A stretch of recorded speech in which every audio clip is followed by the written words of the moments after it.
Bank എന്ന് പറഞ്ഞ 2 minute മാത്രം, 2 മിനിറ്റ്. ഏത് പള്ളിയിൽ നിന്ന് ബാങ്ക് വിളിച്ചാലും 2 മിനിറ്റ് മാത്രം. പക്ഷേ 5 മണി മുതൽ 6 മണി വരെ ഹൈന്ദവ ദേവാലയങ്ങളിൽ നിന്ന് ദേവീദേവന്മാരുടെ മന്ത്രോച്ചാരണങ്ങൾ കൊണ്ട് 1 മണിക്കൂർ ഇവിടെ ക്ഷേത്രങ്ങളിൽ നിന്ന് പോലും ആചാരനുഷ്ഠാനവും ദേവന്മാരുടെ ദേവിമാരുടെയും മന്ത്രങ്ങൾ ഉച്ചരിച്ചു റെക്കോർഡിട്ടിട്ട് 1 മണിക്കൂർ പാടിയിട്ട് ഇസ്ലാമിൽ ജനിച്ച ഒരു മുസൽമാൻ ഇന്ന് വരെ പറഞ്ഞിട്ടില്ല ഞങ്ങൾക്ക് ക്ഷേത്രത്തിലെ ആരാധന കൊണ്ട് ഉറങ്ങാൻ സാധിക്കുന്നില്ലെന്ന്. ഇന്ത്യയിലെ ഈ കേരളത്തിലെ മലപ്പുറത്തെ കൊടിഞ്ഞിയിലെ ഒരു മുസൽമാനും പറഞ്ഞിട്ടില്ല എന്ന യാഥാർത്ഥ്യമാണ് പ്രിയപ്പെട്ടവരെ യഥാർത്ഥ മതേതരത്വം. അവിടെയാണ് നാം വിശ്വസിക്കേണ്ടത്. അവിടെയാണ് ഇസ്ലാം. ആ ഇസ്ലാമിനെയാണ് രാജ്യത്തെ വെല്ലുവിളിച്ചുകൊണ്ട് ചില ഫാസിസ്റ്റ് സംഘടനകൾ മുന്നോട്ട് പോകുന്നത്. അത് അനുവദിക്കാൻ സാധിക്കില്ല. അനുവദിച്ചു കൊടുക്കില്ല ഞങ്ങള്. എന്റെയൊക്കെ കൊക്കിൽ ജീവനുള്ളിടത്തോളം കാലം അതിന് സമ്മതിക്കില്ല ഈ കേരളത്തിന്റെ മണ്ണിൽ എന്ന യാഥാർത്ഥ്യബോധമാണ് നിങ്ങൾ കാണേണ്ടത്. ഇവിടെ ഈ സമുദായം നിലനിൽക്കണം, ഈ സമൂഹം നിലനിൽക്കണം, ഈ മതം നിലനിൽക്കണം എന്നെങ്കിലും ഞങ്ങളെപ്പോൾ ആളുകൾക്ക് ഗാംഭീര്യത്തോടു കൂടി ഒന്ന് മനുഷ്യരായി ജീവിക്കാൻ ഈ സമുദായം ഉള്ളത് കൊണ്ടാണ് ഇന്നിവിടെ സാധിക്കുന്നത്. യാഥാർത്ഥ്യം പറഞ്ഞാൽ ഒരു പക്ഷേ പലവർക്കും അത് പ്രയാസം നേരിടും. എനിക്കത് പ്രശ്നമല്ല. ഞാൻ പറയട്ടെ, ഇവിടെ പ്രയാസമുണ്ടായി. ആര് മതം മാറട്ടെ. ഒരാൾ മതം മാറിയാൽ അവൻ മതം മാറുന്നത് അവന്റെ മനസ്സ വാച കർമ്മണ, അവന്റെ മനസ്സ് എനിക്ക് ഇന്ന മതമാണ് ആവശ്യം, ഞാൻ ആ മതത്തിലേക്ക് പോകുന്നു.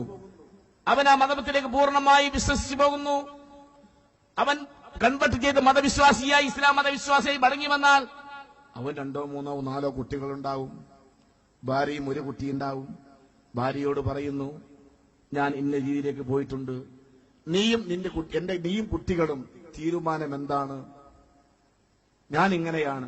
അല്ല, നീ കുട്ടിയും വരുന്നില്ലെങ്കിൽ നിങ്ങൾക്ക് ആവശ്യമായ ഭക്ഷണ ചെലവുകൾ, നിങ്ങൾ ജാതിജാൻ ചെലവ് ഞാൻ വഹിക്കുമെന്ന് പറയുമ്പോൾ ഭാര്യ പറയാണ്, നിങ്ങൾ എന്റെ കുട്ടിയുടെ അച്ഛനാണ്, നിങ്ങൾ എന്റെ കുട്ടിയുടെ, എന്റെ ഭർത്താവാണ്, എന്റെ മക്കളുടെ അച്ഛനാണ് എന്ന് പറയുമ്പോൾ നിങ്ങളുടെ പാത പിന്തുടരാൻ ഞാനും കുട്ടികളും തയ്യാറെന്ന് പറഞ്ഞാൽ, അങ്ങനെ മനസ്സറിഞ്ഞുകൊണ്ട് ഒരു പിതാവ് കുടുംബം ഇസ്ലാമിലേക്ക് പോയാൽ ഒരു മനുഷ്യനെ നിഷ്ഠൂരമായി കൊല ചെയ്യുന്നത് യഥാർത്ഥ മതവിശ്വാസിക്ക് പറഞ്ഞതാണ്.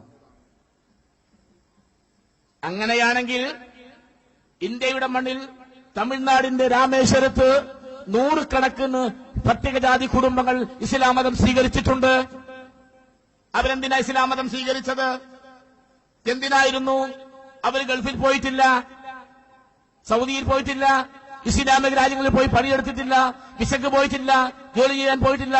സ്വന്തം മണ്ണിൽ ജനിച്ച് സ്വന്തം ജീവിക്കാൻ, ഒരിക്കൽ വെള്ളം കുടിക്കാൻ, ഒരു സാധനം വാങ്ങാൻ, ഒരു പൈസ കൊടുത്താൽ റോഡിൽ നടക്കാൻ, ബെഞ്ചിലിരിക്കാൻ വൈമനുഷ്യമുണ്ടായപ്പോ ഞങ്ങളെ തോളി പിടിക്കുന്നത് ആരാണ് ചോദിച്ചപ്പോ അത് ഇസ്ലാം മത വിശ്വാസികളാണെന്ന് പറഞ്ഞപ്പോ കൂട്ടത്തോടെ ആ സമുദായം ഇസ്ലാമിലേക്ക് പോയി. കേരളത്തിന്റെ തൊട്ട ബോർഡറായൊക്കെ നമ്മുടെ തമിഴ്നാട്ടിലെ രാമേശ്വരത്ത് കൂട്ടത്തോടെ ഇസ്ലാം മതം സ്വീകരിച്ചു. അവരാരും വെട്ടിക്കൊന്നിട്ടില്ല, അവരാരും കൊല ചെയ്തിട്ടില്ല, ആരും കൊന്നിട്ടില്ല. ഇന്നും അവര് ഇസ്ലാം മത വിശ്വാസികൾ ഈ പള്ളി നിർമ്മിച്ച് അവിടെ ആരാധന നടത്തുന്നു. ആ മനുഷ്യർ കറുത്തവരാവാം, വെളുത്തവരാവാം. ഇസ്ലാമിൽ അങ്ങനെയാണല്ലോ, കറുത്തവനോ വെളുത്തവനോ എന്ന തരംതിരിവില്ല. അവിടെയാണ് ഇതിന്റെ ഏറ്റവും വലിയ പ്രത്യേകത. ഒരു കറുത്തവൻ ഇസ്ലാം മതം സ്വീകരിച്ചാൽ അവിടെയാ പ്രത്യേകത. ഒരു കറുത്തവൻ ഇസ്ലാം മതം സ്വീകരിച്ചാൽ വെള്ളിയാഴ്ച ജുമാ നമസ്കാരത്തിന് പോകുമ്പോ ബഹുമാനപ്പെട്ട തങ്ങളെ നേതൃത്വത്തിലാണ് നമസ്കാരം നടക്കുന്നുവെങ്കിൽ ഈ കൊടിഞ്ഞി പള്ളിയില്, മമ്പുറം മഖാബില്, ഏതെങ്കിലും പള്ളിയില് ജുമാ നമസ്കാരത്തിൽ ചെല്ലുമ്പോ തന്റെ വീട്ടിലെ കറുത്തവനായ അബൂബക്കർ, കരിക്കട്ട പോലത്തെ കറുത്തവൻ, അവൻ കൊന്നെടുത്തുകൊണ്ട് നേരെ ചെന്ന് നിൽക്കുന്നത് 1-ാമത്തെ സ്വപ്പിലാണ്. 1-ാമത്തെ സ്വപ്പിൽ ഇവൻ നിൽക്കും. പുറകെ ചെല്ലുന്നത് മുതലാളിമാരും സമ്പന്നന്മാരും വലിയ വലിയ വ്യവസായികളുമാണ്. അവര് ഒന്നെടുത്തിട്ട് നേരെ ചെന്ന് നിൽക്കുന്നത് ഈ കറുത്തവനായ അബൂബക്കറിന്റെ പുറകിലാണ്. ഇത് ഞാൻ ഇവിടെ പറയേണ്ട കാര്യമല്ല, പറയേണ്ട സ്ഥലം വേറെയാണ്. ആ അബൂബക്കറിന്റെ പിന്നിൽ ധനാഢ്യന്മാർ ബഹുമാനപ്പെട്ട തങ്ങളുടെ ജുമാ നമസ്കാരം ഇമാമായി നമസ്കാരം നടക്കുമ്പോ സുജൂദിലേക്ക് പോകുമ്പോ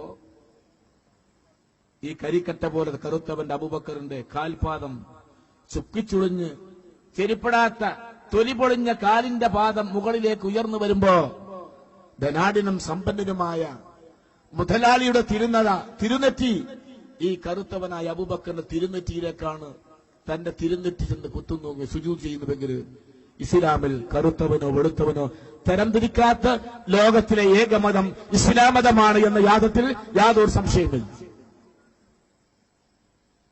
നീ കൺവെർട്ട് ചെയ്തവനാണ്, അതുകൊണ്ട് നീ അങ്ങനെ അവസാനത്തെ സ്വപ്പിൽ പോയി നിൽക്കണമെന്ന് പള്ളിയിൽ ഒരു ഇസ്ലാം മതവിശ്വാസിയും പറയില്ല, പറയാൻ പാടില്ല. അവസാനിപ്പിക്കും. അതുകൊണ്ട് ഞാൻ ദീർഘിപ്പിക്കുന്നില്ല. ഇവിടെ എല്ലാ മനുഷ്യരും ഒരുപോലെയാണ്, എല്ലാവരെയും ഒരുപോലെ കാണണം. ലോകം ഒരു ജനാധിപത്യ രാജ്യമാണ് ഇന്ത്യ. എല്ലാവരുടെയും ഇഷ്ടാനുസരണം അവനവന്റെ മതവിശ്വാസ പ്രമാണങ്ങൾ മുറുകെ പിടിച്ചുകൊണ്ട് ജീവിച്ചു പോകുന്ന രാജ്യമാണ് നമ്മുടെ ഭാരതം. എല്ലാ മതങ്ങളും നല്ലത് പറയുന്നു, ആ നല്ല മതങ്ങളായി വളരുവാനും ഓരോരുത്തരുടെ മതവിശ്വാസ പ്രമാണങ്ങൾ മുറുകെ പിടിച്ചുകൊണ്ട് ജീവിക്കുവാനും അവസരം നൽകണം. ഇന്ത്യയുടെ ഭരണഘടന അനുശാസിക്കുന്ന അതുപോലെ ജീവിക്കാൻ എല്ലാവർക്കും അവകാശമുണ്ടാവണം. ഇന്ത്യയുടെ മഹാനായ ഡോക്ടർ BR അംബേദ്കർ ഇന്ത്യയുടെ ഭരണഘടന എഴുതി വെച്ച് നേരെ പോയത് ബുദ്ധമതത്തിലേക്കാണ്. അതാരും മറക്കണ്ട.